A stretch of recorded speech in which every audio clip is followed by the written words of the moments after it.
of Understanding event tonight at Coffee at the Point. My name is Darren O'Connor. I'm one of the facilitators for this event. And I just want to share the reason this event is occurring, how it came about, as well as what we hope can come from it. And the event really started because I'm with a group called the Colorado Foreclosure Resistance Coalition. We try to work with homeowners who are experiencing foreclosures that in a lot of cases are due to fraudulent paperwork or misbehavior by lenders. And so we meet here, we have been meeting here twice a month for about 18 months, and we found this to be a nice home to our events, to our gatherings. But recently, just a few weeks ago, we saw on Facebook that in response to some activists who were meeting here, it's a group, I believe it's called Coffee Not Cops, was meeting here, and they had a Facebook post that said, "Hate cops, meet us at Coffee at the Point." And the owner, understandably didn't like hate speech, and he didn't want to support what he considered a hate group coming to his coffee shop. So he posted in response that a number of things, but he ended with the conclusion that we, Coffee at the Point, love our Denver Police Department. So when we met the next time, we happened to be here at a time when Ryan, the owner, was here, and it just so happened that as we were holding our meeting, an apparently unhoused gentleman came in, and there was a bit of a kerfuffle between him, this homeless gentleman, and the owner, whom I had never met before. And we engaged and we said, we'd like to buy this guy dinner and have him sit down and have you let him be in this space. And the owner expressed that he didn't want him here. We could buy him dinner, but he would have to leave. And so Steve Bailey, who's going to speak next, walked the gentleman to an establishment down the street that would actually allow him to sit and eat a meal. But it gave us an opportunity also to engage Ryan on his We Love the Police. And we spoke with him for about a half hour. I will say it was a very respectful dialogue in that 30 minutes, but we couldn't come to an agreement in that we had already planned to move our meetings elsewhere because of this statement. And what we shared with Ryan was that he has a business in a community that has been experiencing things, murders and brutality by people in the community, by police in the community. And our hope was that he would not only acknowledge that he respects the police and wants to see them respected and not have hateful words expressed towards them, but our hope was that he would also make a statement in support of the pain that the community has had recently at the hands of Denver police. We have, just such a sadly long list of people who have experienced brutality in the last year and years. That includes, as we all know, recently Jessie Hernandez, a 17-year-old who was supposedly shot because she was driving her car towards a police officer, but the autopsy revealed that indeed the cops were some distance away from the car and shooting from the side into the car. So I think that that's relevant to share with you, in that Denver police don't just deserve respect and no questioning, and our community deserves respect and support as well. So that's what we were asking for, and Mr. Cobbins was not willing to offer that. He was not willing to add something to his statement. So we said, well, then with all due respect, you can hold your opinion, we can hold ours. We're going to move. And we even considered a boycott, but we really just decided we would move our meeting. When we shared that on Facebook, that we were moving our meeting, and we expressed what that conversation had looked like, Mr. Cobbins engaged, again pretty respectfully, on his position, and he shared that he would like to allow us to offer us this space for a debate with the police, which we were very excited to have. So as you'll note, there are no police here, before I go into why that is, I want to share just a couple more things about the policing in Denver. Wait, Garrett, I'm sorry, could you ask them to turn the music off overhead? Oh yeah, can you guys behind the counter, can you turn off the music? Yeah, I actually don't know how to do it, but Ryan's doing that in like 2 minutes. All right, we'll have that on for a minute. So a couple of things about the system of policing in Denver. One is, if you don't know, the Denver District Attorney has not had an indictment of an officer since 1992, 23 years. Not uncorrelated, very much related to that is the second fact that recently North Denver News, looking at the Center for Disease Control data, showed that the Denver PD is the second most lethal law force in the country, only behind Baltimore. So while we can respect the police have a tough job, we can critique how it's being done, and we're here, personally, I would critique that the DA and the rules by which the DA operates under is not serving our communities. The DA is not holding police accountable for some pretty violent actions, violent enough and lethal enough to gain them the second most lethal force award for the country.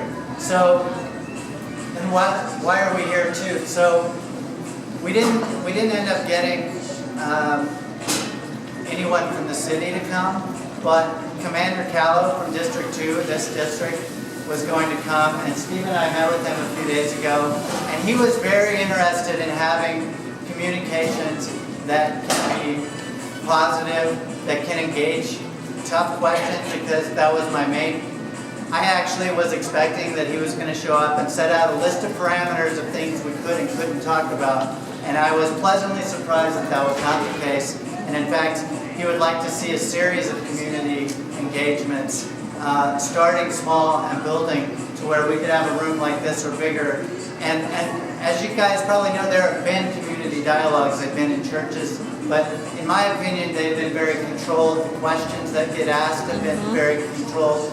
And what we shared with Commander College, we want to be able to ask about the CDC data. We want to know, why is it that no one is responding to the second most lethal force in the country allegation?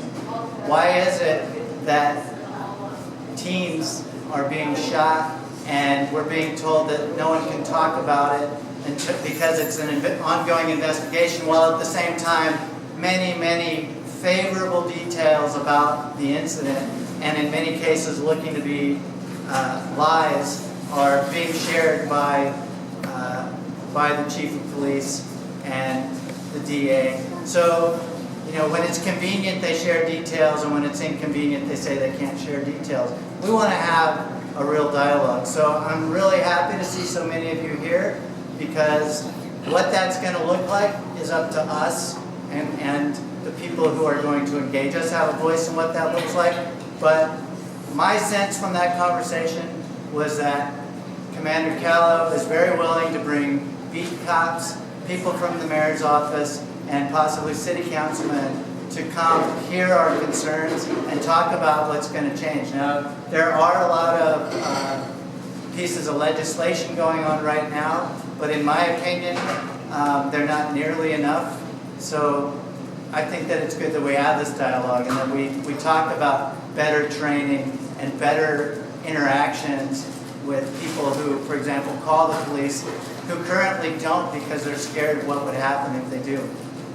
So with that, we are also going to have a very good number of people share their experiences with losing people or experiencing brutality here in Denver at the hands of the Denver police. And with that, I'm going to turn this over to Steve Bailey, who's going to share a little on that, and then we'll go straight to hearing from the voices of the community. Thank you.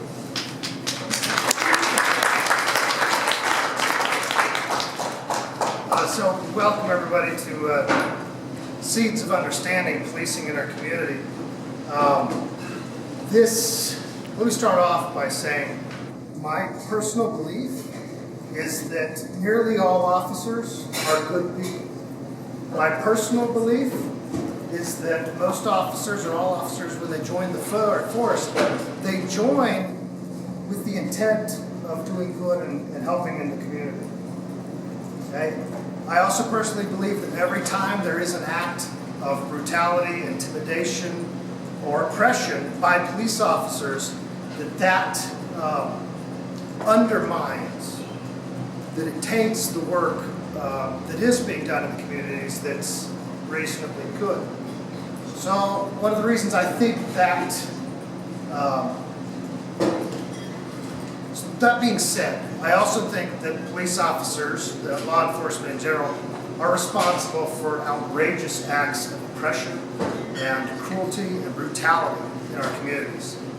And so how do those two mix when you've got a police force that I believe is made up mostly of good people? How is it that they've somehow taken on a mentality that only blue lives matter? Right? That black lives and brown lives and queer lives and poor people's lives and homeless people's lives matter less than one single blue life. They will do anything to defend that one life, and they will railroad and stomp on all of the rest of our rights in order to protect that. So how is it possible that good people are capable of doing those things? I personally think that there is a sense of community within the law enforcement realm where, because of the nature of their work and their specific profession, they see themselves as one enormous community. Kind of like a lot of activists see ourselves as part of one community. So when something bad happens to one of them, they all take it very personally, and it comes to them as a personal trauma. Well, as we all know, and we'll hear tonight, trauma affects how you interact with the rest of the world. And I think that these traumas, this mentality of officers, that it's all for one, means that when they experience a trauma, even if it's not in their own force, even if it's 2,000 miles away, they take it personally, and then they interact with the community through fear and even anger about what happened. So all the policies that are being put forward, and there's some great bills that Salazar is pushing forward right now, that our legislators are pushing forward. There's bans on chokeholds, defining what a lawful order is, demanding independent prosecutors, the Right to Rest Act, the Homeless Bill of Rights. These are things that are necessary and will help protect people. But honestly, most of these acts of oppression and brutality, they're already officially against policy, right? So more policies against these things may or may not be the answer. So this event is sort of taking officers at their word that this issue is more about individual officers, like the bad egg argument. So we're going to take them at their word. We're going to say, look, we're going to tell you stories of survivors in hopes that when you understand how you interact with the community affects the community, that you'll change your mentality. That it not only makes the community less safe, that it makes officers less safe. That the more we fear, the more we hate. The more we fear, the more danger there is for everybody. So we're hoping that we can start this dialogue of what the trauma and the effects of trauma are. We weren't able to get any officers to speak to trauma tonight, but they have had trauma. Officer Hollis was taken. She was taken in front of officers here in the city, and it had to have affected them. I heard from Commander Caleb that he was glad that he was there, even though it was a horrible experience for him. He was glad he was there so that he could help his officers cope with it. So we're here tonight in hopes that this conversation can change the way officers interact with citizens on a personal basis. So it was pointed out to me by an amazing man that we will be having several survivors of police oppression and brutality speaking out. And it was pointed out to me by an amazing man that it's important that we call them survivors. Because far too often and far too many of us, mainly people of color, can communities of color, they are not surviving these interactions. We are seeing it over and over again. So let's honor these survivors. If you will, let's take a moment of silence to honor and to remember those members of our community that there are family members here and friends here to speak out about, because they aren't here to speak for themselves, because before they were convicted, before they were adjudicated, before they were sentenced, their lives were taken from them. So they are not here to speak to you. So if you will, a moment of silence for Ryan and Jesse and Angelo.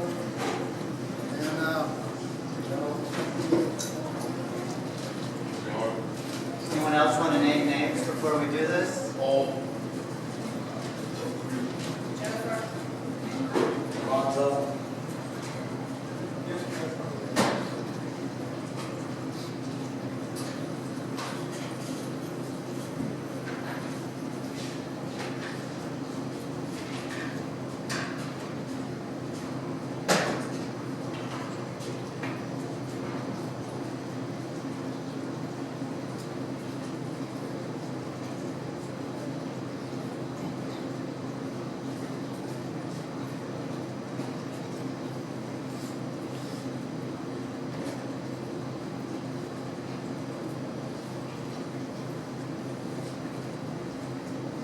I'd like to thank all the survivors who are going to speak tonight. Start things off.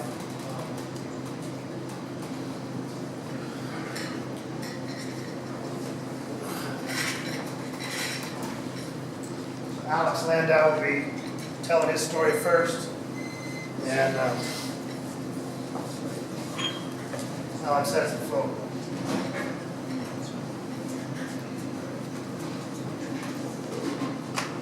I'd like to thank everyone for coming out here this evening. My name's Alex Landau. I'm a community member here in Denver. I was born and raised in Colorado, originally born from the Springs. I'm a domestic adoptee, and I was adopted when I was 2 days old into a loving family. Both my mom and my father are white. I spent a good majority of my childhood growing up in small rural communities, predominantly white, Conifer, Bailey. I graduated from an alternative charter school in Jefferson County, and I never really had the conversation in my home that so many of our youth of color are having before these incidents occur, after these incidents occur, after they see something on television. I never had the conversation that would prepare me for the true reality and the extent of the brutality that police can possibly engage in. I know that my parents didn't ever anticipate that something that I had to survive and endure. They never thought that I would have to go through something like that. My mom comes from Americus, Georgia, a small town. She grew up during the Civil Rights Movement. She can tell me stories about segregated bathrooms, segregated swimming pools, black folks not being able to go to her neighborhood and she's not allowed to go to black neighborhoods. And my dad is a Denver native. He comes from a law enforcement background. His father was a Denver cop, and my great-grandfather were Denver cops. And they both fled. They fled this trend, this pattern that had been occurring in the home. My mom fleeing this southern mentality, small Americus, Georgia way of thinking. My dad breaking the chain and not wanting to become a law enforcement officer, became an environmental engineer, and my mom, she became a social worker. So they broke this trend that had been occurring in the home, and then they adopted 2 beautiful African American children, and they had no real idea the impact on our identity when we weren't having these conversations. I can think back on situations that were clearly racist in hindsight, but I didn't understand that as a youth. I remember my very first racial interaction happened when I was 4 years old on a playground at West Jeff Elementary School. A kid no older than myself approached me and said, we got into an altercation, and his retaliation was, not all white kids like to play with black kids. And I knew that hurt. I didn't even understand the depth of what he was saying, but I knew that my skin was something that I couldn't change. I didn't think it was fair. And I honestly don't believe that this individual had a true understanding of what he was even saying. This was language that was being passed down in his home. So I move out, I graduate, I put enough money together to buy my own car, buy an '84 Lincoln Town Car. If you're not familiar with what that looks like, it's a big body. If you've seen The Godfather, somebody might reference as a mob-style vehicle. Very profilable vehicle. I'm in my first year of college, I'm living in the student dorms, I'm paying my way, and then I get a phone call to come pick a friend of mine up. Late night, January. So I'm driving around and I didn't think I was in a hurry. I'm going downtown, it's a little after midnight, I pick him up. We're heading back towards our side of town. I lived on Colfax and Potomac and he lived on Colfax and Tamarack, so we're heading eastbound. We're driving through the Capitol Hill neighborhood in District 6 when we were pulled over. My passenger was white, by the way. So we were pulled over on 16th and Emerson. We had stopped to try to hit the ladies right there. Overshot him and went to turn around. Growing up my entire life, I had never been taught how to navigate interactions with law enforcement. I was never taught how to navigate my civil rights. I was never taught that an officer might have a negative agenda and want to hurt me because of the way I look. So Officer Nixon comes to my window and he asks me if I can provide my license, registration, and proof of insurance. I didn't have my wallet on me at the time. I didn't think anything of it. My registration was up to date. My insurance was up to date. I had a social security number that I had memorized. I had no outstanding warrants. I never had a traffic violation. So I thought everything would be fine.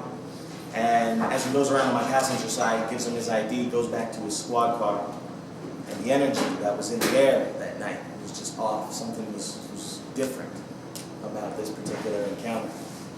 When he comes back to the car, he wants us to get out. He says he can detect an aroma of weed coming from within the vehicle, and now we need to get out. So I'm asking him if I can see a warrant. No response. Again, I ask him, can I see a warrant? No response, just get out. So I agree to get out of the car. He pats me down, standard procedure. Doesn't find anything on me. He tells me to go stand at the front of the squad car, which was about 10 feet behind us, 5 to 10 feet behind us. And then another squad car arrived on the scene.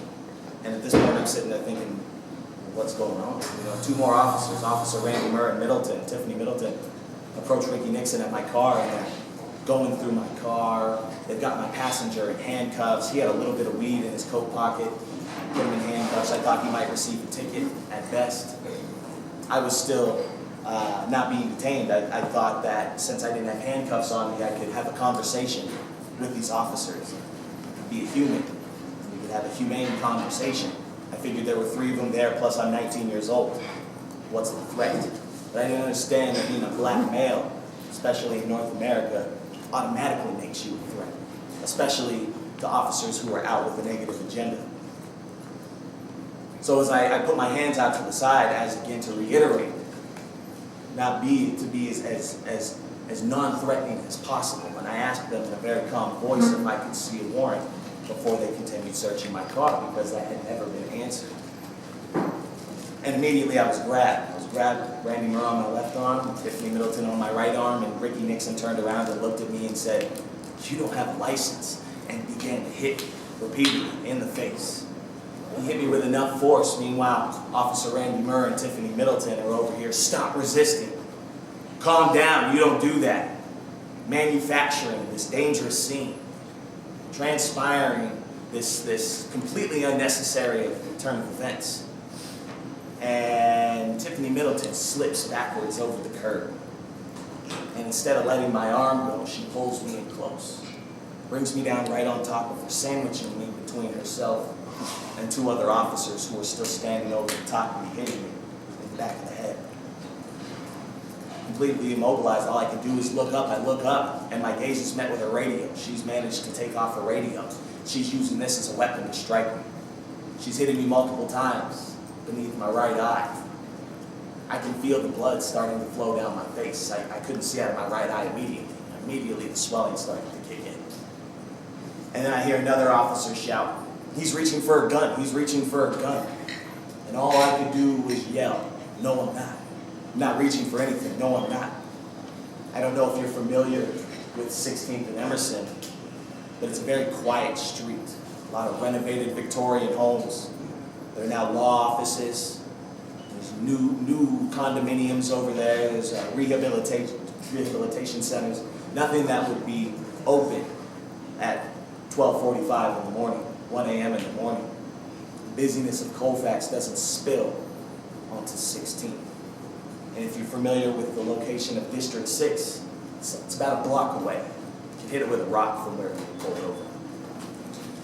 And this went out over the radio that a 19-year-old black male is attempting to disarm a police officer.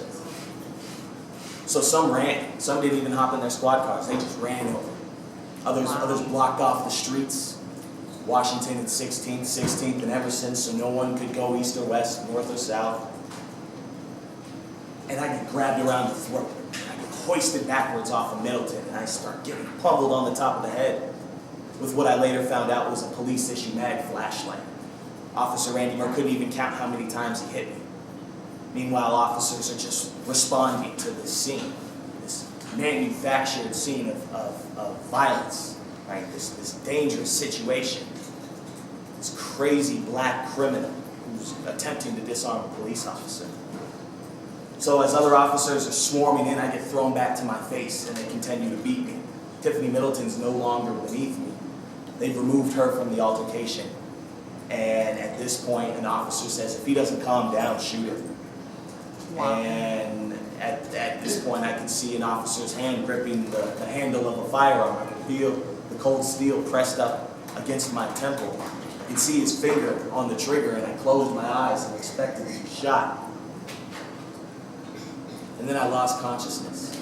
I lost consciousness and I awoke to being grabbed at the ankles and rolled out of the gutter. Passenger's front wheel and the gutter, my face was right in between both of those. So I'm getting rolled and dragged backwards across the grass, and I can hear the officers laughing about what had just happened. Business as usual. You don't know how close you were to getting your fucking head blown off. Where's that warrant now, you fucking nigger? Adding insult to injury. And as I lay bleeding out, fading in and out of consciousness on an officer's jacket, paramedics arrive. And they approach me and I think it's a police officer, and I'm like, don't hit me anymore, I really don't think I can take it. Near death at this point. She says, relax, I'm a paramedic. And I said, why'd they beat me so badly? I didn't do anything wrong.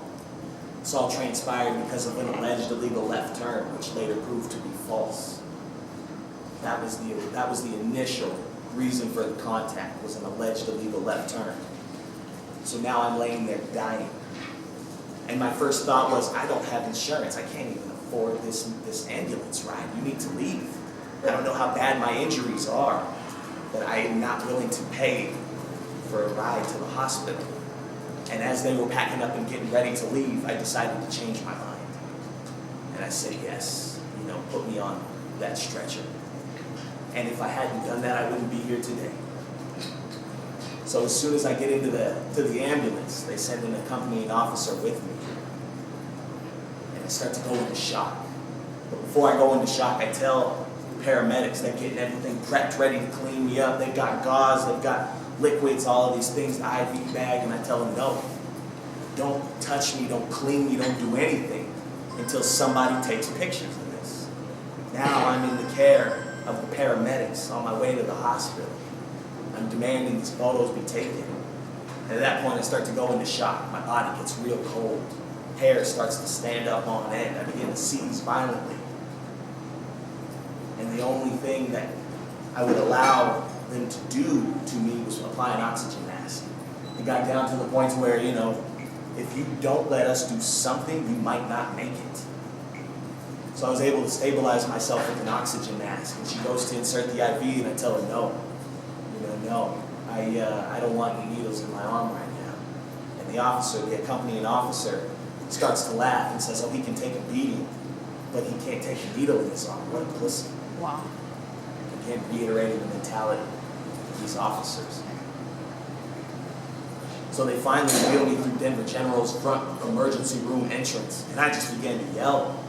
This is how Denver police treats their community members after dark. This is what can happen to black men in this community. Officers circled me, and they told everybody sitting in the waiting room, do not get involved. Do not approach us or say anything or you'll be arrested for interference. That's a line that we're very familiar with.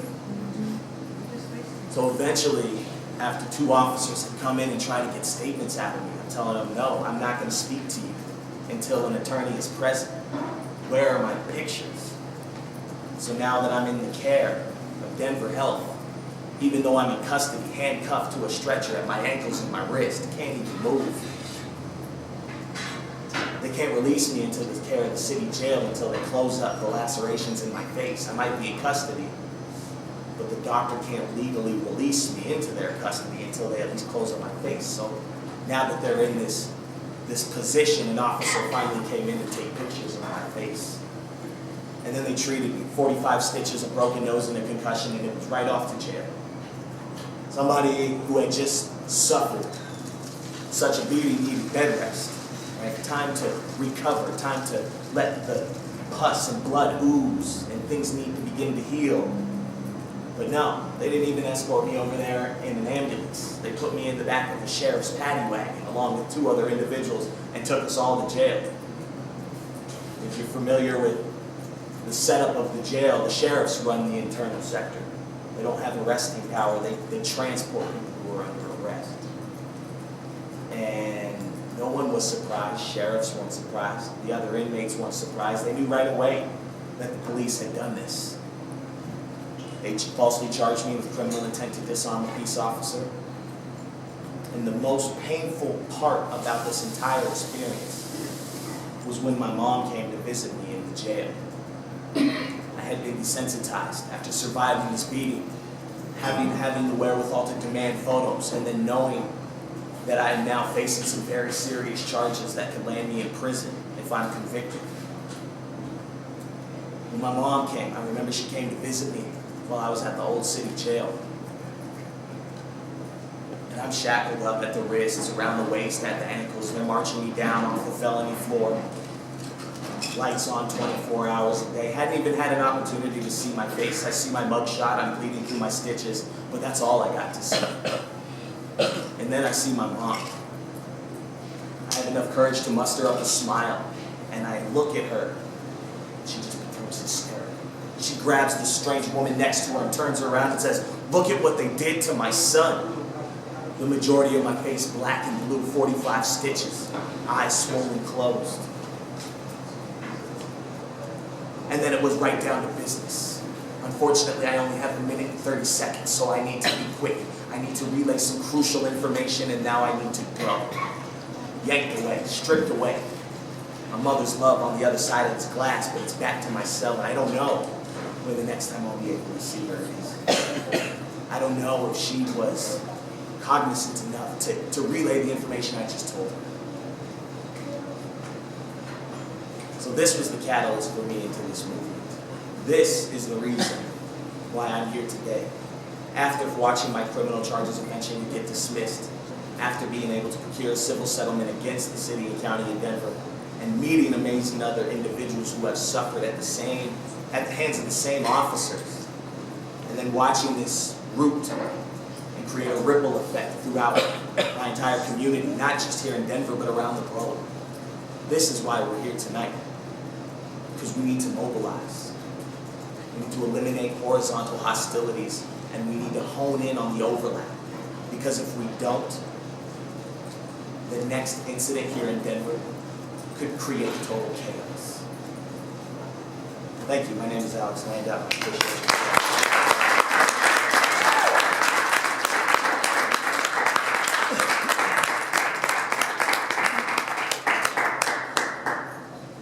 Sherry Lander was going to come up and speak. I'm going to let her tell her own story, but it is difficult for us to ask people to come and tell their traumatic stories in just 10 minutes at times, 10 plus minutes. So bear with me if we do stand kind of close. It just means that we're trying to respond to all the speakers tonight. So, Sherry.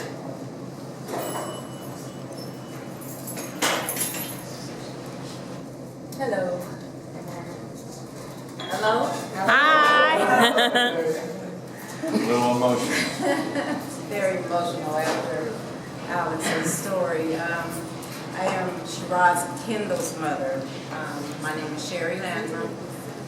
My son was shot by Denver police on January 9th, 2015.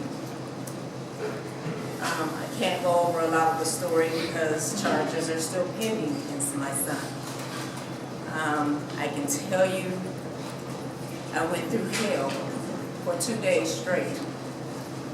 The only reason I knew it was my son is because I saw his car on 9 News. And my daughter-in-law texted me and said, "Mom, have you talked to Sherrod?" And I said, "No, I was at a choir rehearsal." And when I came out of choir rehearsal, I'm getting massive texts. So I immediately start trying to find my son, and he's not answering, no phone calls, no texts, and that's unlike my son. If someone in my family is trying to get a hold of him, then he usually responds right away. So that was a Friday night. Into Saturday morning, I'm desperately trying to find my son, who was only 5 blocks away from his house, mind you. Then I start seeing the news telling the lies and how they started covering up that my son was a 17-year-old shot by Denver police in a traffic confrontation.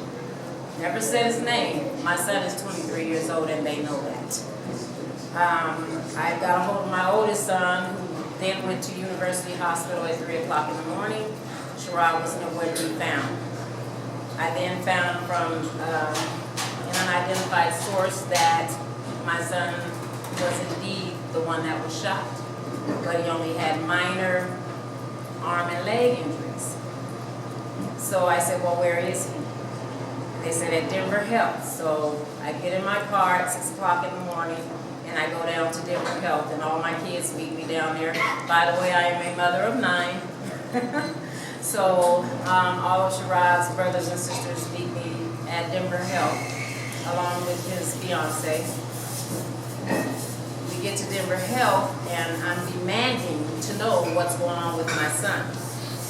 So the lady in the emergency room at Denver Health says, well, I'll get somebody to come talk to you. 2 cops, Denver police, come down and talk to me. And when they come down, they have smirks on their face. I'm not thinking this is a very funny situation. So I asked them, where's my son? Oh, he's fine. He's up and walking around and talking. Well, can I see my son? I need to know that he's okay. Can I at least talk to him? Can someone have him call me? Well, they gave me 5 different numbers. All 5 of those numbers we called, I didn't get an answer from anyone. So I'm desperately trying to find my son. In the meantime, we're still at Denver Health. 4 hours into it, I said, okay, I'm exhausted, I'm tired, I'm frustrated. I can't tell you the feelings that are going through me right now because my son, I haven't talked to him, I don't know his condition, I don't know where he's at. I tell my kids, I say, let's go, because I can't take it anymore, or I'm going to really act a fool in this hospital, which I didn't want to do, because that's not my character. But when a mother is trying to protect her son, she will do many things. So as we're getting ready to leave, his fiance decides to go talk to the emergency room again and say, you know, is there anything you can tell us about Sherrod Kendall's condition? Mind you, I work for doctors. So she tells her, Sherrod is in ICU in stable condition. ICU? Red flag. If he's in ICU, then there's more than a leg and arm injury going on here. So I start yelling, I need to speak to the person in charge of the hospital at this point. Still didn't get an answer. I then decide to leave. As I leave, all kind of thoughts are going through my head. It's my son. My son must be dead because I have not heard from him. I don't know his condition. My kids are trying to calm me down. I'm still calling every number I could possibly think of because any of you who know me have seen my face, I'm sure, because I'm always on the news. I had a son that was killed in 2004, and they just caught his killer as of March of 2014. So it's been all over the news, and I've been doing a lot of media. So I'm asking the media, can you please find out what's going on with my son?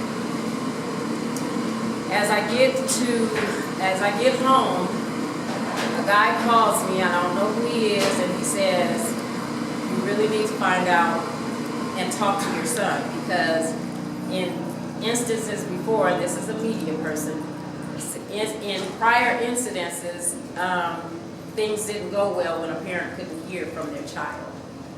And so I know Denver Health's policy is that they contact a parent if it is, or someone in the family, if it is a grave in situation when shot by police. However, the police made it so no one in my family could be contacted. They put a no contact order on my son in the hospital. So I'm yelling at Denver Health because if that's your policy, why didn't you stick to it? Because Denver police told us not to.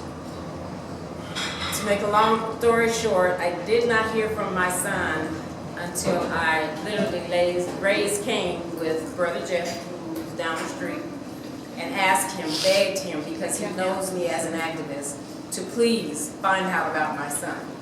He then calls the sheriff's department, and he was not in jail as of yet. So I go to church the next morning because I just can't take it anymore. And my daughter says, Mom, she's texting me while I'm in church. I'm going down to Denver Health and I'm going to get an answer until somebody gives me an answer. If not, I'm going to call everybody I know and we're going to protest at Denver Health. I said, okay, just get down there and tell me what you find out. I'll call you when I get out of church and head down there. She gets down there and finds out not only did my son almost die, but my son can't walk. My son can't use his right hand. He had his hands up when he was shot. And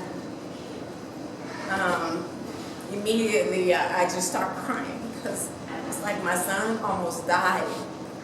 And Denver police lied to me and said he had an arm and leg injury, a minor leg and arm injury. So in the meantime, I'm frustrated, I'm angry, because why would you lie? You're a Denver police officer who was at a routine traffic stop. So finally at 8 o'clock on Sunday evening, Sherrod called me, and my son was hysterical.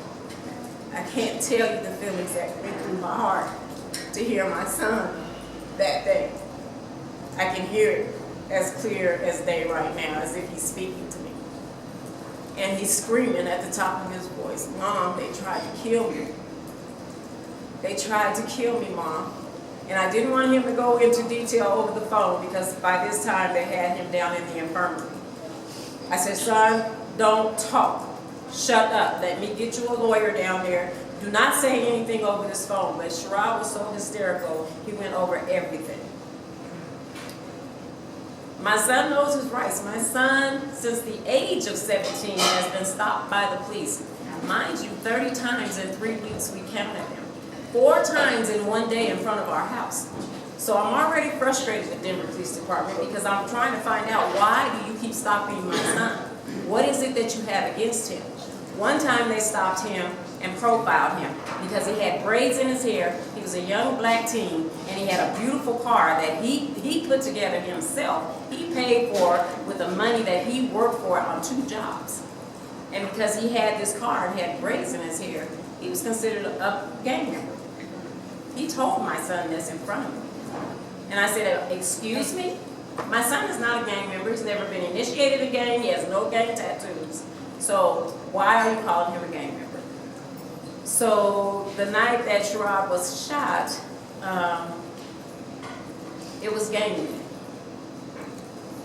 So into that Tuesday, I'm literally trying to find out what's going on with my son, because while he was in the hospital, they weren't taking care of him. They weren't changing his wounds. His wounds need to be changed every 4 hours, and they weren't doing it. So I'm literally going, I'm a mother that will literally go after who's ever not taking care of my child when you're supposed to be, which he was moved to the infirmary, and he should not have been, because he was very in grave condition as it was. They shot his femoral vein. And then Sherrod finally told me that he did see heaven. He saw the pearly white gates. He saw, the only thing that brought him back was he heard his daughter calling his name, saying, "Daddy, come play with me." So my son was literally on death's bed. I just want to go into the sheriff's department was absolutely out of this world. A lot of people downed them because of the way they treated him, but it wasn't the higher ups. They did everything they could. They reprimanded everyone in there that was not doing their job, and I commend them for that. Sheriff Diggins was fantastic. He made sure that Sherrod's dressings were getting changed. They gave me a hour visit face-to-face and not on the video, because I had not seen my son. And so when I saw my son, I literally almost passed out, because here I have this athletic young man, has 2 children, doing what he's supposed to be. As a matter of fact, the day he was shot, he had just came from getting his license for his clothing line, that he was getting ready to open up a store. And for them to profile him like this, it just tears me apart. Because you're supposed to be a peace officer. That means you're supposed to serve and protect. That means you're supposed to go out of your way to make sure that you do or reprimand someone in a safe manner. Sherrod could have easily been stunned with a stun gun. Instead, he was shot 4 times.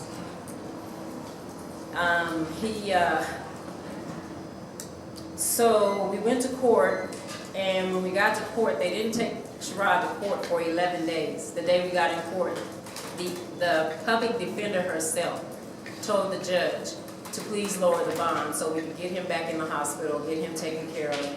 And the judge even said that they had violated Sherrod's rights. So they lowered his bond to $5,000.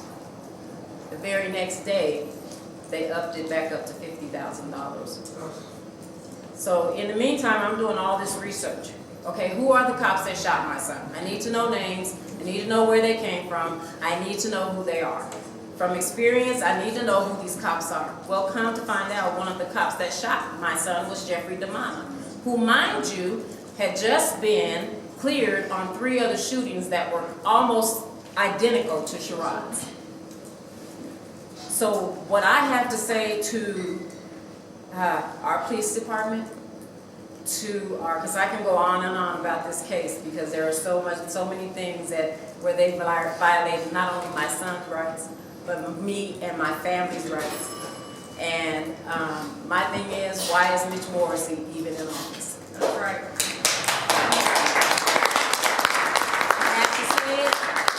I have to say it because they cleared him of shooting Sherrod. Here this is, 4 shootings in 8 months, and you've cleared this man 4 times, and you've shot them, you've killed 2, you've injured 3, and you're cleared again. Mitch Morrissey, why are you in office? And I can't say that enough. Because what I want to see out of this, Steve, is not only for my son, but for all of the other young people, and I'm not going to even call it a color, because not only Black lives matter, all lives matter. We are all human beings here to serve the same purpose on this earth. And what I want to see out of this is, I want to see our mayor, I want to see our governor. I want to see our police chief. And mind you, I did talk to our police chief, who was no help at all.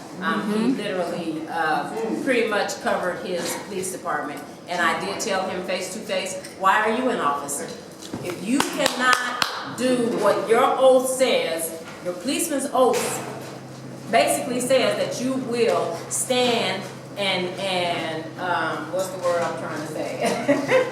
You're gonna honor and defend yourself even when you're wrong. And you're not doing that. None of our police departments are doing that here in Colorado. And I just want to make a quick statement.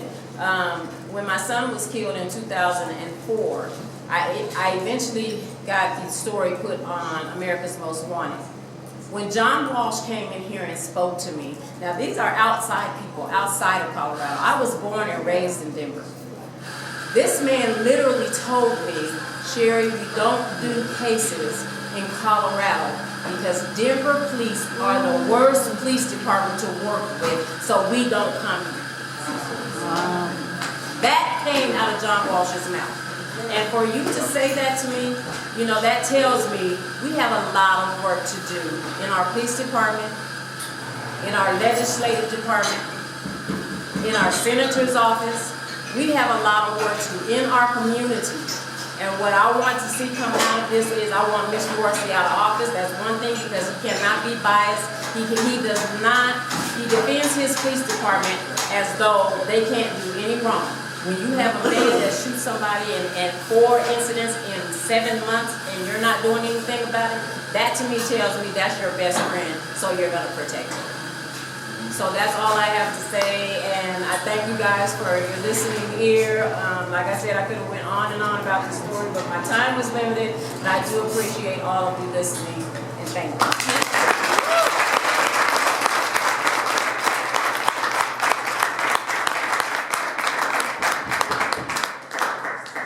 Quick side note, when Karen and I confronted Chief White about the treatment of Sherrod, he specifically mentioned Sherry and said that she was happy with his treatment by DPD.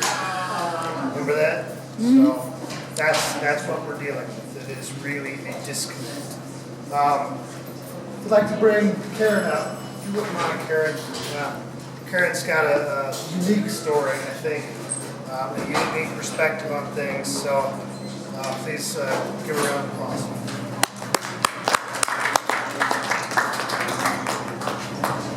I want to say thanks to Alex and Sherry every time I hear your story. My heart is hurt, so thank you. My name is Karen Ashmore. I'm a wife, mother of 6 children, so another thing I have in common with Sherry is we have lots of kids. And I live on Monaco Parkway here in Denver. I was raised to respect law enforcement, and I depend on police to protect our neighborhood. I treat all of 6 of my children equally, and I expect others to do the same. However, I know that doesn't always happen because 4 of my children are black and 2 are white. My black children get frequently pulled over by the police, while my white children do not. And this is while driving the same family car. Somehow that broken taillight goes unnoticed when the driver is white, but does not escape the profiles when my children are driving while black. And so let me tell you a story. 4 years ago, when my youngest daughter was 11 years old and in elementary school, she was arrested for standing up to 3 boys who were sexually harassing her. She is dark-skinned Haitian American, and quite frankly was not apologetic for standing up for herself. I've taught my kids to stand up for themselves. So the officer arrested her to teach her a lesson. And talk about blame the victim. Let me ask you a question. Would he have felt like he would have to teach her a lesson if she was blonde and blue-eyed? Absolutely not. Thank God a female police detective was assigned the case. And once she reviewed it and called me and asked questions, she said, "These are the stupidest charges I have ever seen." And she got the charges dropped. But not until my daughter had spent 3 days in jail, which would scar, I still get upset, any 11-year-old would be scarred for life to spend 3 days in jail. And to this day, she still has psychological issues, sees a therapist and a psychiatrist. Could we have sued the Denver Police Department? Probably. But we just wanted to help our daughter heal. Could we have filed a complaint with the Denver Police Department? Probably, but what good would that do? I know the Office of the Independent Monitor has a whole power. But I've got more. My 25-year-old son is African American. He goes to college, goes to DU full-time during the day and works the evening shift at Whole Foods Market. He gets pulled over by the police frequently and is hassled and sometimes arrested for minor infractions. And so to the police, he's just another 20-something black man to watch out for. But my husband and I know he's graduating with a degree in chemistry from DU and plans to go to medical school. Another thing I want to bring up, because this is timely, I'm originally from South Carolina. I grew up in the town of North Augusta, the town that recently filed charges against a white police officer for killing a black grandfather in his driveway. I have also visited North Charleston many times as I was growing up, where Officer Slager was recently charged with murder for shooting Walter Scott, an unarmed black man, in the back. I've been to North Charleston. They have all of South Carolina is racist, but so is Denver. And I live 3 blocks from where Jesse Hernandez was shot in cold blood. And so for these reasons and the family reasons I cited, I, for the life of me, cannot figure out why the police are still willing to protect the bad apples, the bad officers. I know there are good officers that are concerned about their communities. And even though South Carolina is racist, they are trying. They have filed murder charges against 3 white police officers. And so why can't Denver do that? Yeah.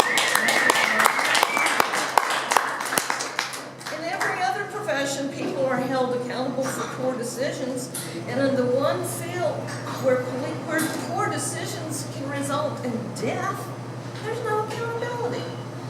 And so I urge the police department to be more accountable, especially when it comes to communities of color. As a white person, I know that racism is inherent. I know it's part of our institutional system. And I encourage the police department to acknowledge racism, both institutionally and individually in the individual homes, and take more precautions when dealing with persons of color, hold the bad officers accountable, and importantly for the future, screen prospective recruits. If someone has the personality traits that to predispose them to violence and racism, they shouldn't be hired in the first place. We need more police accountability, not less. And so as a mother, my heart goes out to other mothers whose children have been survivors or victims of senseless and unavoidable brutality. My heart goes out to Sherry, Patsy Hathaway, Alex's mom. As a mother, I'm sick and tired of every time my son walks out the front door, I'm scared to death. And as a middle-class white mother living in Park Hill, I would be glad to talk to the police department more with concerns about recruitment, accountability, and institutional racism. Thank you.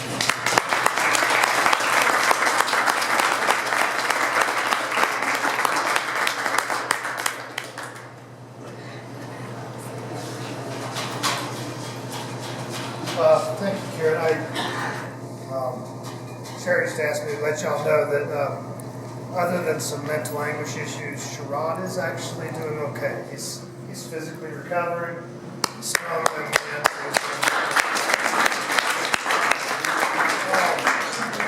I'd like to now call up Mr. V. I'm afraid to say his real name because he might get after me.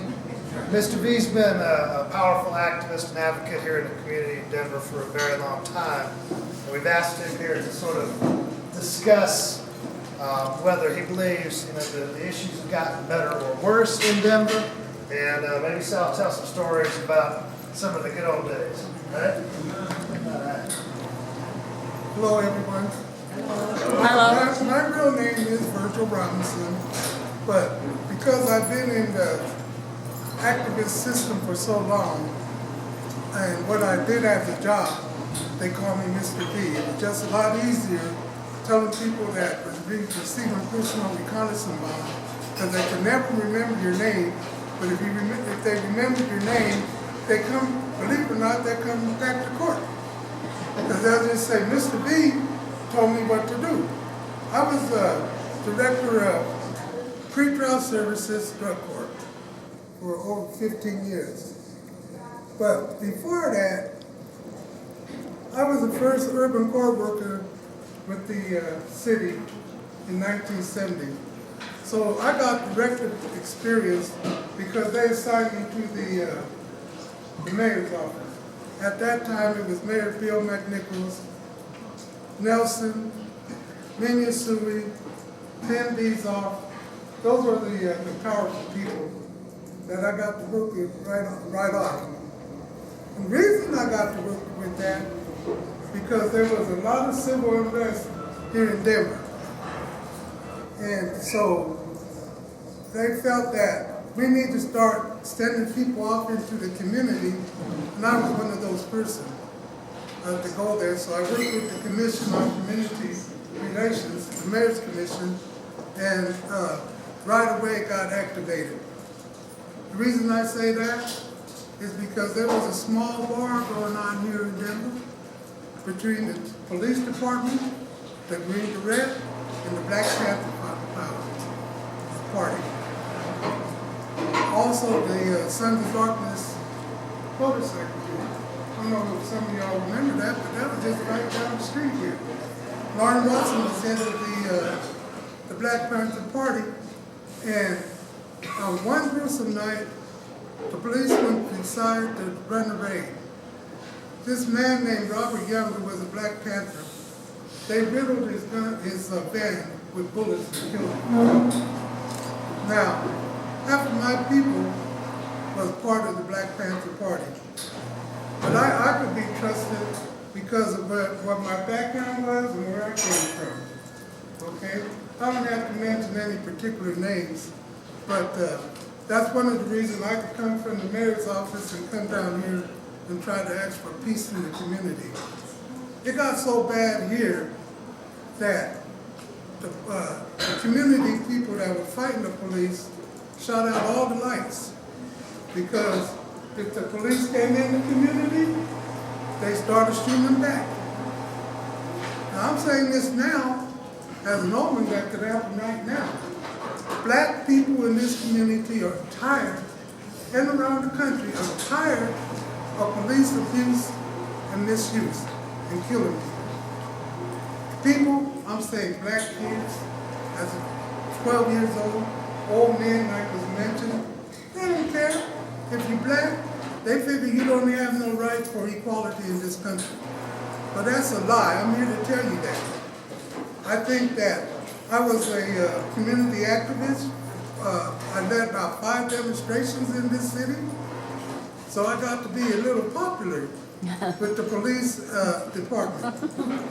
And that 5-point building, I was the first person in there. There's a lot of firsts for me. I don't want to brag about myself, because that ain't what we're here for. We're here for solutions and resolutions.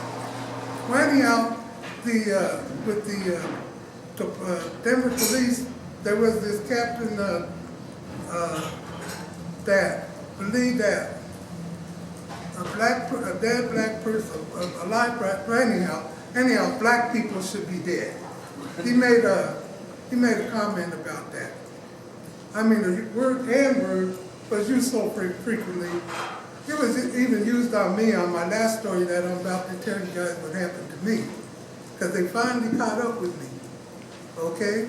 So, other than that, all I'm saying is that we as a community are going to have to unite. We, having marches, that's fine. But whatever particular department that does the wrong, that's where we should be going, in flows. If it's the Denver Police Department, so be it. If it's the mayor's office or the governor's office, where all the senators and representatives are anyhow, so be it.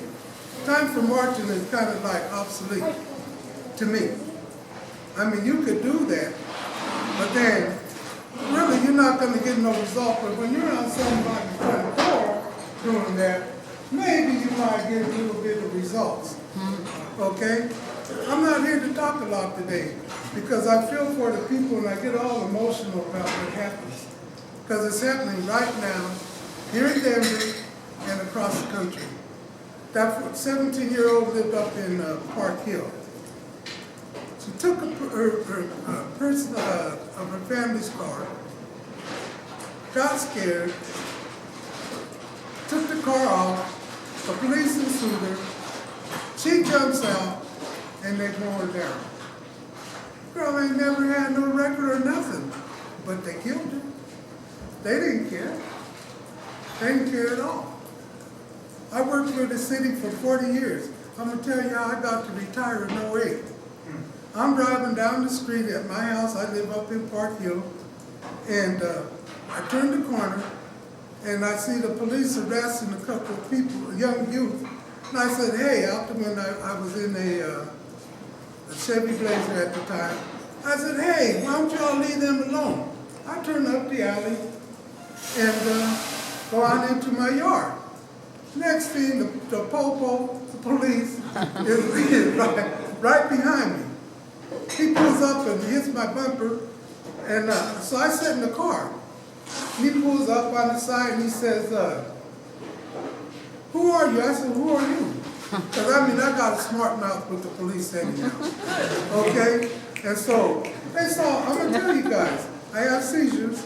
So I had a couple bags of weed in the front seat of the car. I smoke weed because of my seizure. It's in my medical record. Okay, he said, what's that? I said, what is that? And so he said, oh, you're a smart ass. I said, I'm in my yard. I said, get out my yard. He said, no, what you're going to do is get out the car. So I knew when he opened the door with his attitude, he was going to hit me. And he did. He slapped my face. Pow! And I knocked him out. I hit him and knocked him out. This is about 10:30 at night. I mean, a whole group and the helicopter, everything. I'm out there getting my AS whipped in the middle of the alley. Okay? But I thought I went a few, you know, before they got me down and kicked me and tried to kill me. They beat me so bad that my next door neighbor said, hey, leave him alone. And they said, hey, B, take your back in the house. Well, because they raised up like that, I was able to get into a tough position. And they kicked me a few times. And I mean, I was messed up. Clothes all tore off my back. Pants all tore up. Shoes somewhere. I don't know where it went. Okay? Couldn't find that shoe to this day. So anyhow, they damn near beat me to death. So I know what you're saying when you talk about your son and when you talk about how they beat you. They'll beat you down to the ground. They'll beat you. And so what happened with me? They found my wallet. They looked in the wallet and said, oh shit, he's a city official. I'm director of pretrial services. Okay? That don't matter to them. Okay? So they all got scared. They all took off but one. They left the rookie car for the ambulance to take the ride down there with me. My wife and the baby was an older guy, my kid was in the house, they didn't hear nothing. And we rumbling in the backyard, in the alley. So they take me down to Denver Health. I mean, I'm messed up. They open up the door. Next thing I know, I start fighting again.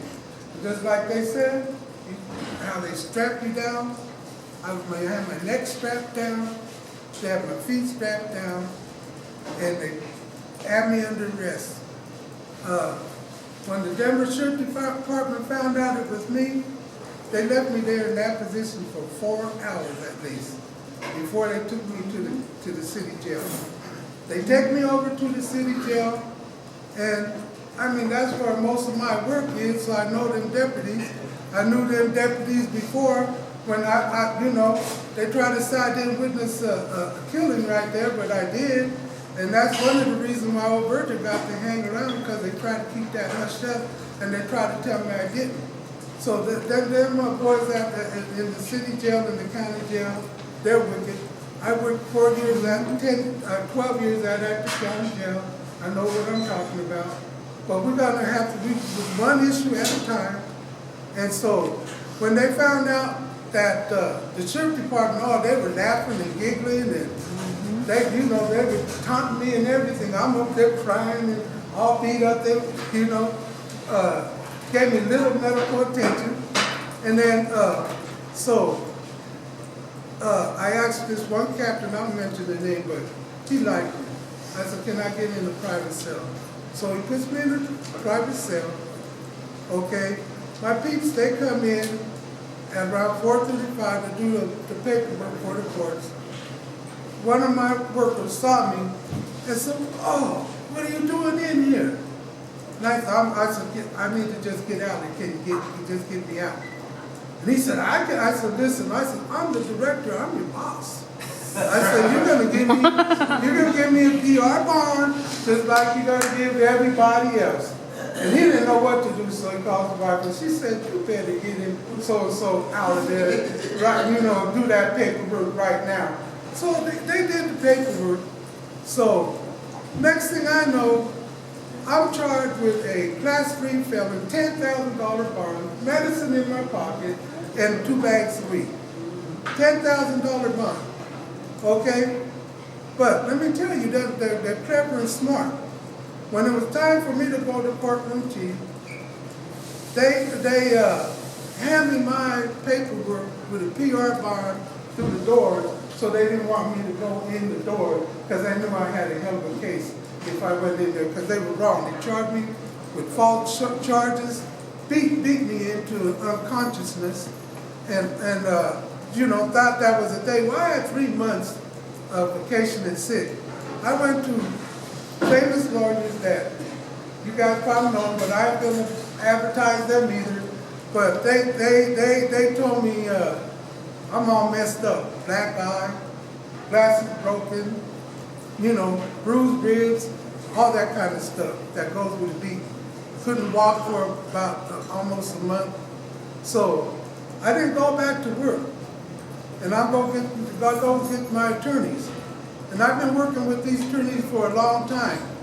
Because when Rachel Miller and I did the desegregation of the Denver Public School, there was a little trouble there in the Denver Public School where they were arresting black youth even for a little fight and exposing them for it, and even calling the police on them.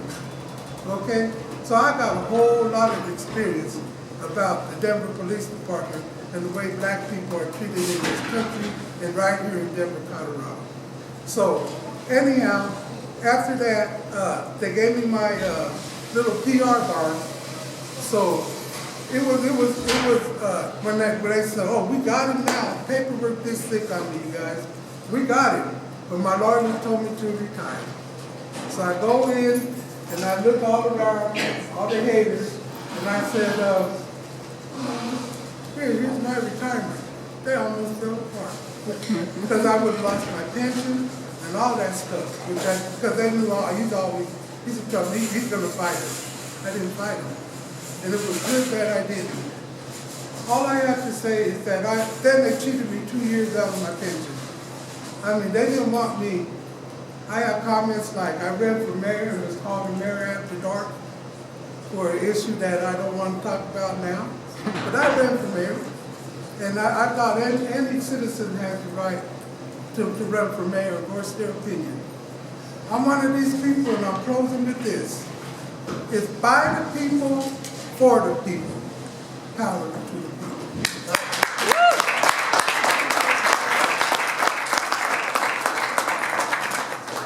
So Mr. Rigby isn't going to brag because, you know, that's not what we're here for, but I would like to point out that Mr. V is one of the creators of Denver Drug Court, is, in my opinion, a great hero of the city because the work they have done over the last 40 years has kept tens of thousands of people in Denver from doing hard times or minor drug offenses. It is focused to put people into treatment instead of prison. So for Denver police to beat unconscious one of Denver's heroes, I think is unexcusable and really tells us how important it is that we work to really change the system. It's been going on for quite a while. So thanks.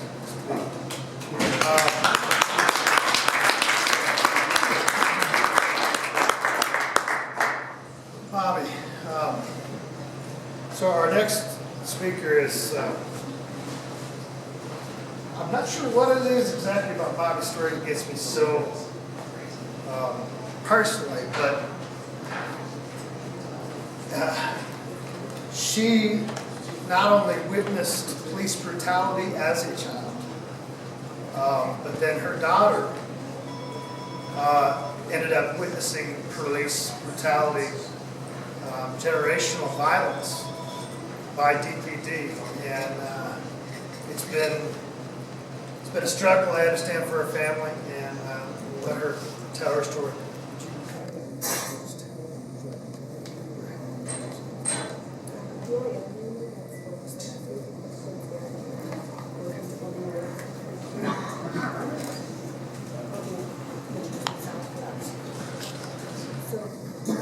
Hi everyone. I'm a bit nervous. I've never done this before, so bear with me. My name is Bobby Ann Diaz, and I'm a Colorado Denver native. And I'm here to support families and victims of those who have been brutalized by police brutality, and to support families who have lost loved ones due to police brutality. Just to make a long story short, when I was a teenager myself, I don't want to say how long ago because that would give away my age, but I witnessed my cousin Angelo get shot and killed by a Denver police officer in 1991 in the Swansea area. We were at a party, and the police were called in. One thing led to another, an altercation, what was going on outside, and another person who was with us had fell on the floor, and my cousin Angelo reached down to help him up, to get him up from the floor. And at that time, he had a shovel in his hands because there were other people inside the house that we were fighting with earlier.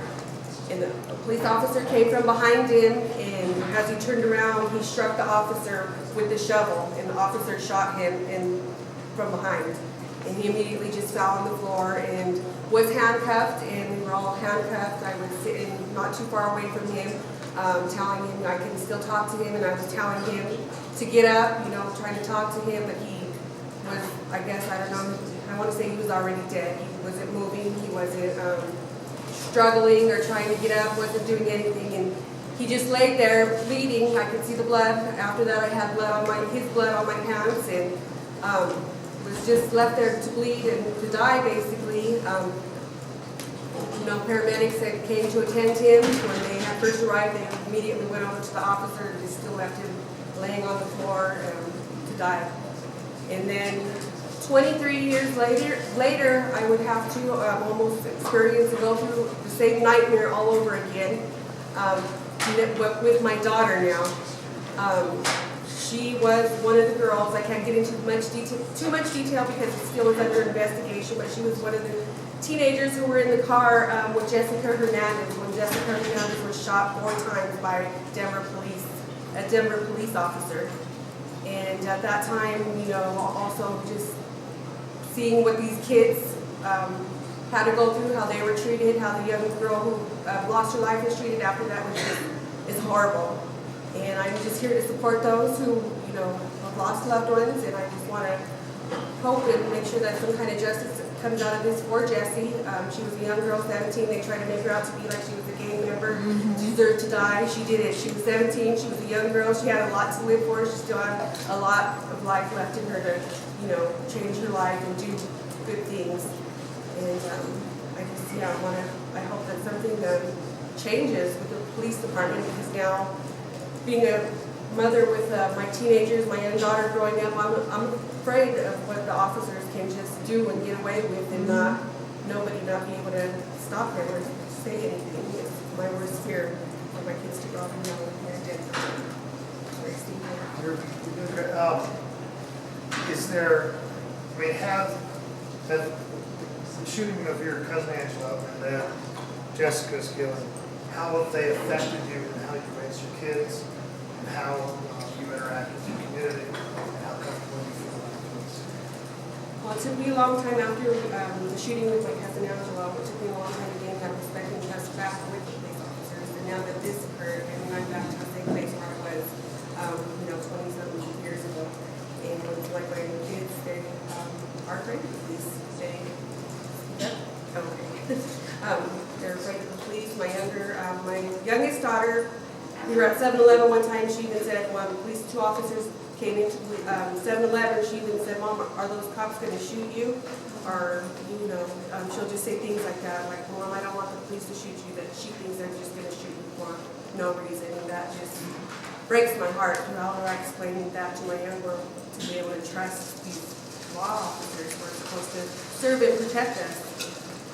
That's really concern and problem right now. Well, we really thank you coming and speaking out. We know that there are things that you can't say necessarily now because of the case. I would urge everyone who has not visited the site of the shooting, who has not visited the memorial site, to go over there. There are very specific, shocking things that really make the incident telling. And one of them is that although DPD claims that Jessica was trying to run over officers, from the time the incident started to the end of the incident, the car traveled a total of 30 feet. And it traveled at such a high velocity that when it hit a wood fence and a brick wall of a garage that's almost about to fall down, it didn't damage anything. The autopsy report shows that the wounds to Jessie were from the side, from front to back. From back to front. So it's very clear that in this case, particularly, where there are 4 other witnesses who is probably very intimidated to speak out, that justice for Jessie is very possible if we continue to fight for her. Okay?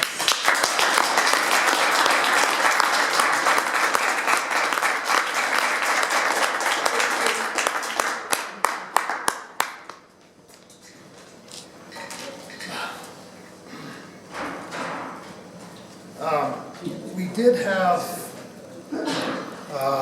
one other speaker. I'm not sure if she showed up. Maybe I didn't see her. Lanisha, are you in here? So Lanisha is Nashilas's girlfriend and mother of several of his children. And she was planning on speaking tonight. She wasn't able to make it, but she, I'm sure, would ask all of us to fight and make sure that Nashilas receives justice as well. He was shot and killed by an Aurora SWAT officer while handcuffed. Yeah, so it's important that we all keep all of these victims in our minds, and we all fight for all of them as a group of victims, not just move from one victim to the next victim to the next victim. We need to point out to DPD that this is a pattern. This is, unfortunately, the standard operating procedure. So, with that, yes? Yeah, I'd like to just say one thing in kind of defense with the police department. Because it was so bad in District 2, we started a group called Cooperative Endeavor. endeavor with the police department. That's what cooperative endeavor is meant that the police have to have respect for the community, and we should show respect to the police. And that only came about after all the shootings that was going on in the neighborhood. We don't want that. So if we can work with the police, that's a better avenue to go. The group at that time was called Cooperative Endeavor, and it was all in all 4 districts at one time because of the things that was going here in Denver and nationwide, burnings and stuff like that. Denver didn't burn, but we came close to meeting the militia down here on Broadway because they were waiting for us, okay, for the Green Beret and the Black Panther. Instead, they had a shootout at Curtis Park, and Curtis Park is now called Matistos Park. And Matistos Park means mixed blood, because they knew that they had a common cause, that Mexicans and blacks would just get murdered out here by the Denver Police Department. So cooperative endeavor was created. Maybe we need to go that route again. You know, if the police want to cooperate, of course, we're going to cooperate with them. But if not, then they're going to have a hard road, because the community, black and white and indifferent, is not tolerating this kind of behavior anymore.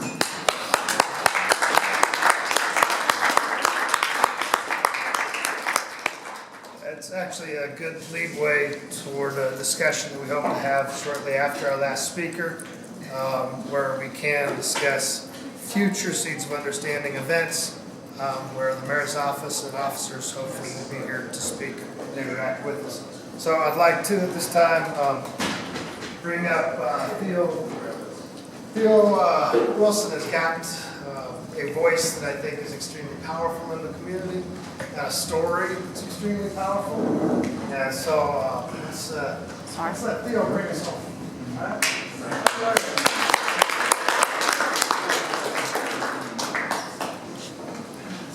How's everybody doing this evening? Good. All right. I was trying to figure out where to begin talking about this, and it dawned on me that we have to dispel a pretty huge myth. And that myth is that policing is the most dangerous job in America.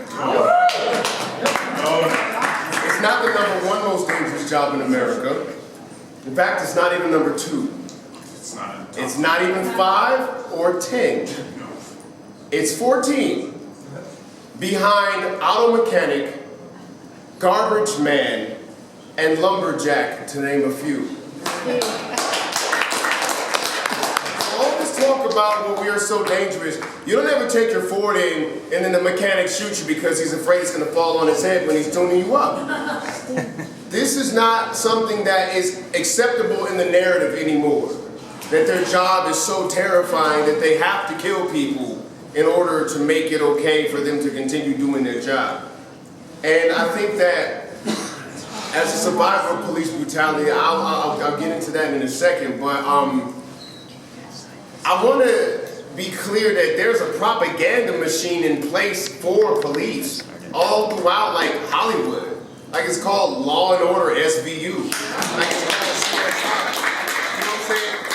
Well, we're pumped with these images that says that the police are more than likely the good guys. And so that's why most of America can't believe us when we tell them that, no, they for real, like, tried to kill me.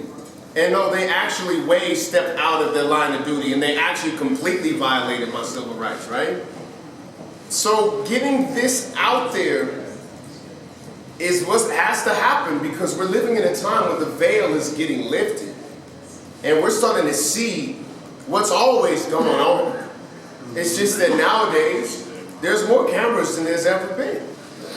I heard some statistics, something crazy, that we upload more photos in 1 week than we've ever had in history every single week. You see what I'm saying? So, they're gonna get caught. The problem that I have is, if they don't hold themselves accountable, what will the people do? We have a 50% spike in police ambushes and shootings last year. We saw, unfortunately, that when the brother in New York shot those 2 NYPD officers, policing kind of took a chill pill. Is that the lesson that they're wanting to teach us? Because there's this constant fear of what the activists are going to do, right? They're monitoring our activities and totally afraid of what we're at. It's not the activists you got to be worried about. It's the guy coming home from Afghanistan. It's the guy coming home from Iraq that you didn't know that you violated his civil rights simply because he was a homeless man. And this cat flips on him. You see what I'm saying? So I think that we as a community holding these forums is an act of mercy. This is us doing what we can to be the America that we want to be, to not to become like those who are oppressing us. And time is running out. For some people, they just don't have the neurological fortitude not to violently react to police encounters. And we're very backed into a corner because we're left with two choices, right? Either you submit completely, like totally, because you can't really resist the police a little bit. Or the alternative is to take their life. I don't want to live in that country. But I do know that there's a time coming where somebody out there will not have the self-restraint to hold back. And therefore, unchecked police violence on the department's behalf makes their job more dangerous. They're tying the noose around their own neck. Because when people feel unsafe, they make the person who makes them feel unsafe very unsafe. My situation was a little different because I fought back, and I have a difficult time reconciling. I have survivor's guilt a lot because Alonzo Ashley, who got tased to death in the Denver Zoo in 11, was my childhood friend. I got pictures of us at birthday parties when we were children. What happened to me was I was leaving a nightclub. It was called The Bash. It was over there in Lodo. And my boy and I got separated.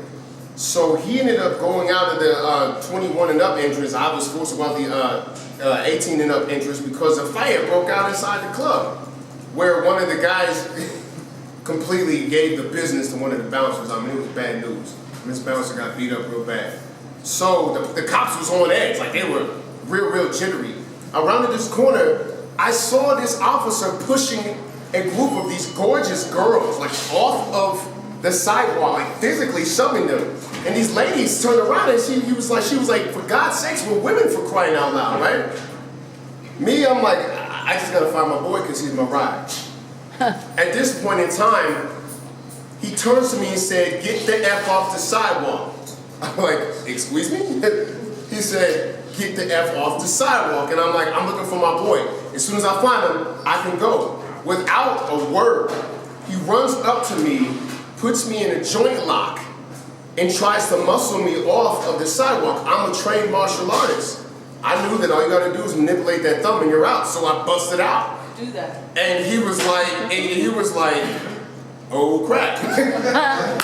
And so at this point in time, he shoved me, like just a ghetto nasty shove, like off of the sidewalk and in the street. Had a car been passing by, I'd have got hit. Fortunately, there was no car, and I had this style to wear sunglasses on my head. I threw my sunglasses in his face, like straight up, like, "What's wrong with you, son? Like, what are you doing?" And at that point, this cop punched at me. I'm a boxer. I slipped the punch, and I saw the moment to counterpunch, and I immediately got assailed with like Emmett Till and Mississippi Burning and Rodney King, like all these images. I promise you guys, like a movie. It flashed before my eyes. The cop counterpunches, lands one on my face, knocks me to the ground. 4 other cops come over and swarm me, and they just like on me. And I remember like looking up at like the street light, the night sky, and their faces. You know what I mean? And they grabbed me, stood me up, and my last weapon is my voice. So I screamed out, "Police brutality, police brutality, police brutality." All the club let out, turns around and looks at me, and I'm not shutting up. I'm like, "Police brutality, police brutality, police brutality. What are you doing?" So there is a door on the side of the club entrance that's just for personnel at the club. I remember them taking me to this door as I'm yelling and screaming to get me out of the sight of the crowd. And I remember they took me up these stairs, and it's one of them old nasty hallways. Like, I was like, I seen this movie. I know how this one ends, man. And I'm just like, what they gonna tell Claudia Wilson? What they gonna tell her who I was, you know? They handcuffed me behind a chair like this, and the cop just starts wearing out my ribs. I mean, 3 shots just open. And I remember feeling my sternum, like, you know, there's this little piece out here where all my breath is gone, and the cops around just turn their backs. They all turn away. And I'm in tears at this point, man. He slapped me across my face. He grabbed me by my shirt. And he says, little nigga, listen here. You don't know my name. You don't know my badge number. I'll see you again tonight, you're going to jail. I'm like, no more tough guy in me. No more. Like, whatever, dude, just let me out. Just let me out. And he throws me down the stairs, literally, and I'm catching myself as I'm falling. I'll never forget that feeling in my ribs. It was crazy. And I happened to run into my boy as the mayhem was dying down. And so I was left with the understanding that this is not democracy, this is power. And I think one of the major problems with the people is that we've been trained in democracy. Like, as an American, like since American history and social studies, you're trained that no, I have a voice and this is how it works. But behind democracy is power. And what I mean by power is a specific type of power to execute within its advantage, meaning if it has access to the DA and the DA is the law, you don't have access, therefore that's its advantage. You see what I'm saying? And it takes. And a part of me says, am I really surprised that this is happening? This is the same country that never broke the habit of violence since it eradicated the natives, since it enslaved the Africans. It never broke the habit of violence. Still going on now. It's still going on now. This is still Jim Crow. You know what I'm saying? We just got better marketing. That's it. And so as soon as we realize with the stark reality, come to firm conclusion, this is not democracy, this is power with a facade of democracy, and you have limited choices, and if you're a good citizen and react within these given choices, you'll be safe and okay. If you're black, the choices are much slimmer. So once we reconcile with that reality, we have been forced by the powers that be, period, to make very, very raw, animalistic, and human decisions about what we want to be as a country. And I'm talking about, do we want to raise another generation of children in this madness? Think about every dollar that goes into a child's mouth. Think about every stitch of clothing. Think about every month that it is incubated in the womb. Like, is this a good idea to have another generation of America? If you feel that it is, then you cannot let the power dictate how you resist it. Nelson Mandela said, you cannot tell the victims of a crime against humanity how they should react to rectify that crime. You can't tell them that. And so, in closing, I'm just going to say, we have our choices in front of us. They have laid them out. They've been tribalized against the very people they're supposed to protect. And just know that when you're dealing with an officer, you're often dealing with a traumatized human being. You're dealing with somebody who has been trained. You might not make it home. You might not make it home. If you even try to be nice and if you try to listen to it, you might not make it home. You might not make it home. And then they see one of their officers die. You might not make it home. You see what I'm saying? Know that. And hopefully we as a community will be able to come to a leveraged solution. But I got one idea. We pick it at the courthouse and stuff. How come nobody's at the DA's front lawn? Don't they sleep somewhere? They ain't got no problem coming to where you sleep. They got no problem knocking on your door. They got no problem hiding the evidence. They got no problem doing that. Go to them. play the human card. Other than that, we got nothing. That's my time.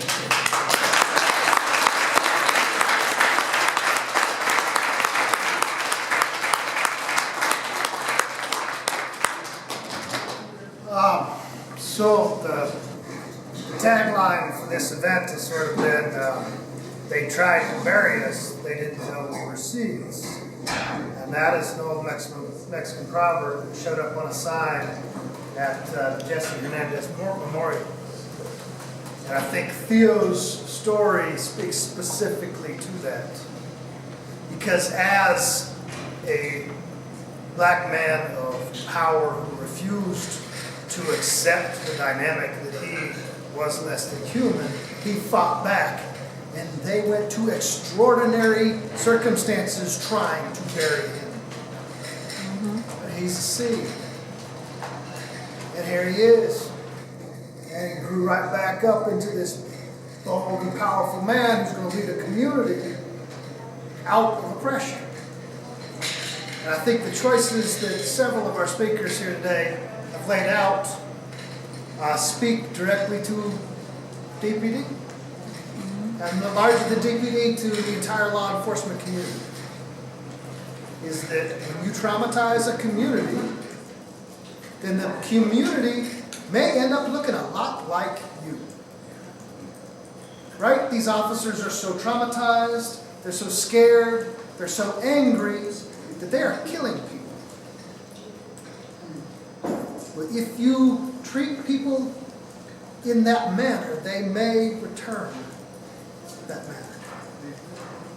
And it's not the community's fault because we aren't in control of that dynamic.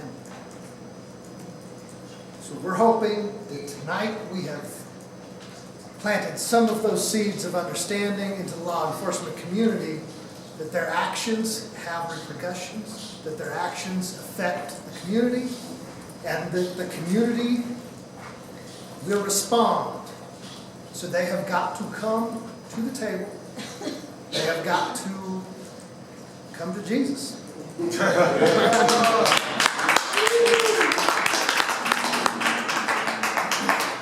Thank you all for coming. We've got to wrap this venue up, put some chairs away, things like that. Welcome. We've got it for another 15, 20 minutes. Have some conversations. Darren, is there anything you'd like to touch base about, possibly? So yeah, we're going to open it. We've got 10, 15 minutes. Anyone who wants to make any announcements or say anything, please come on up. I want to say just one thing. There's a national petition going around that was launched by presente.org. I might encourage everyone to check it out. It's around mobilizing the DA or pressuring the DA's office to prosecute the officers involved in Jessica Hernandez's case.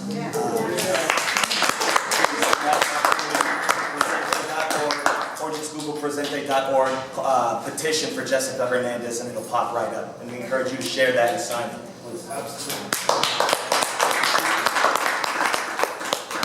I just want to, first of all, remind us all that we live in Denver and our demographic is a little bit different.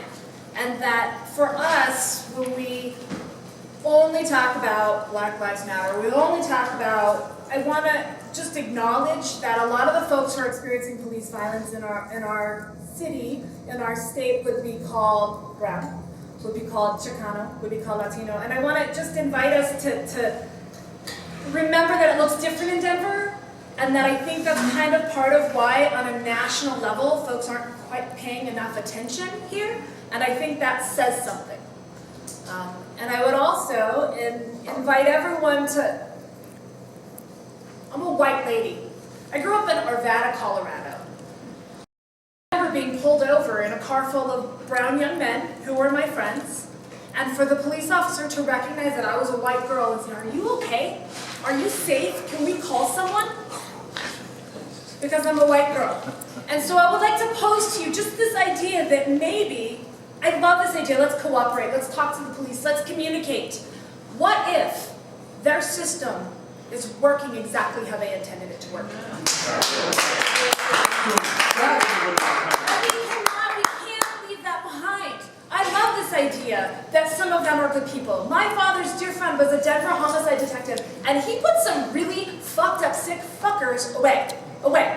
And even that's questionable. What does that mean? Away. We put them away? We don't talk about them? So again, I invite you to recognize that, like, actually the system's working really, really well to do what it was designed to do, which is to keep my white ass safe, to keep my money in my pocket, and to keep the social order, right? And let me also remind you that if your skin is not white, if you don't have a penis, if you don't present yourself as this thing, you are already outside of the social order. You are already in violation of the system that they are a part of. They were born, they were bred, they're here to protect that order. And we have to reframe that and stop talking about, let's cooperate. I'm not saying tear it all down, well, maybe a little. But re-fucking frame it. It's not just about, oh, a few bad seeds. It's not just about, like, oh, a couple broken, traumatized folks. We can always talk about mental health and trauma when we're talking about white people with guns.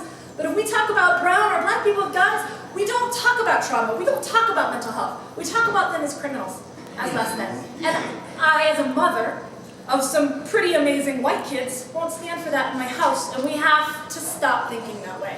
And we have to remember they're doing their job as they were told to do it, as they've been born to bred to do it. And we can't just sit here and say, let's chat, because it's not going to work.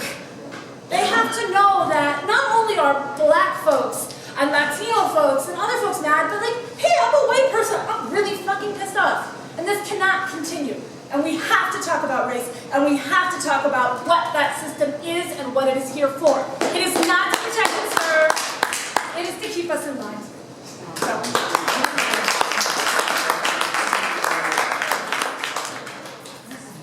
Hey everybody, my name is Andrea Merida. I'm a West Sider, very proud to be a West Sider, and first of all, I'm here in solidarity with working class people, because the reality of the situation here, my sister here pointed it out, is that this system is here for the perpetuation of certain types. And those types have many colors and a whole lot of money and a whole lot of political interest. And I guess I'm of the mindset that it's time to stop appealing to power as if we don't have any.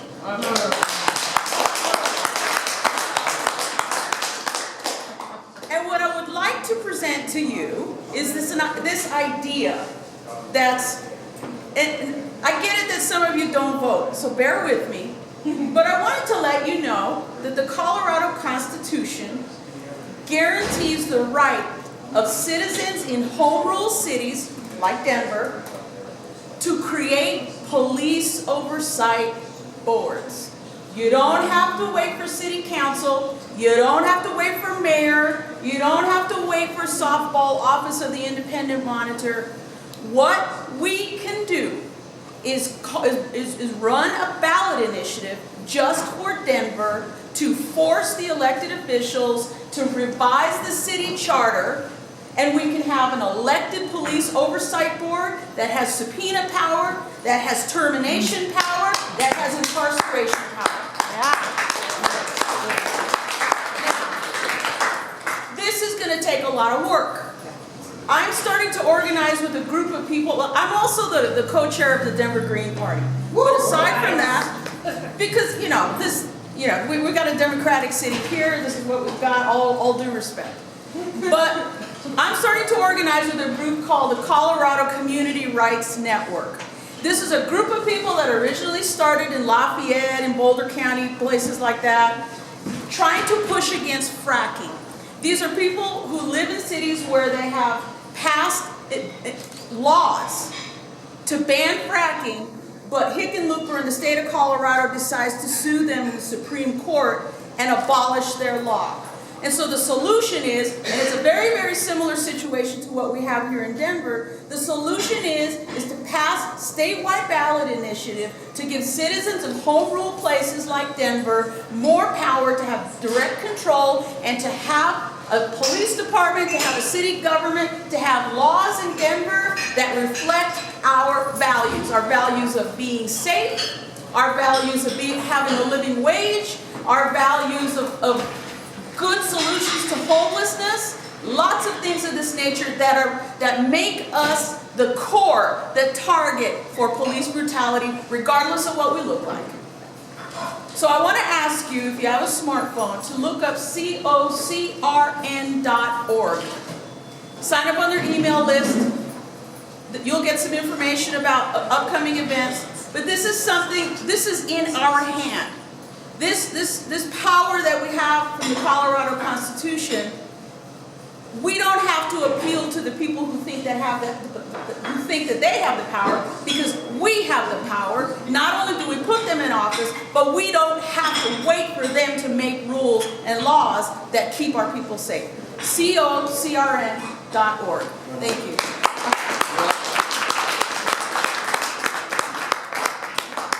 All right, if you guys wouldn't mind, Can I real quick make one last announcement? So these issues are complex.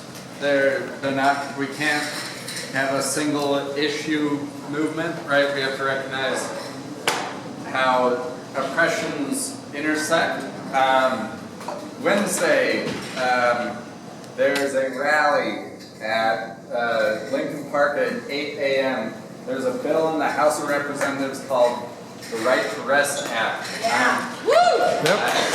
I'm a part of a group called Denver Homeless Out Loud. We've surveyed 500 homeless folks across Colorado, and 90% of homeless folks say that they've been harassed, cited, or arrested for crimes relating to homelessness.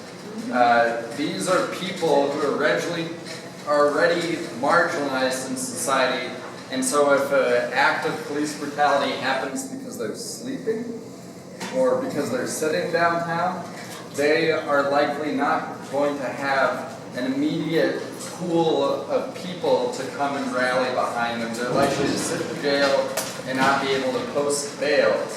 I understand that there's a lot of intense cases of police brutality, and we don't have enough documented cases of how police are interacting with homeless people. But the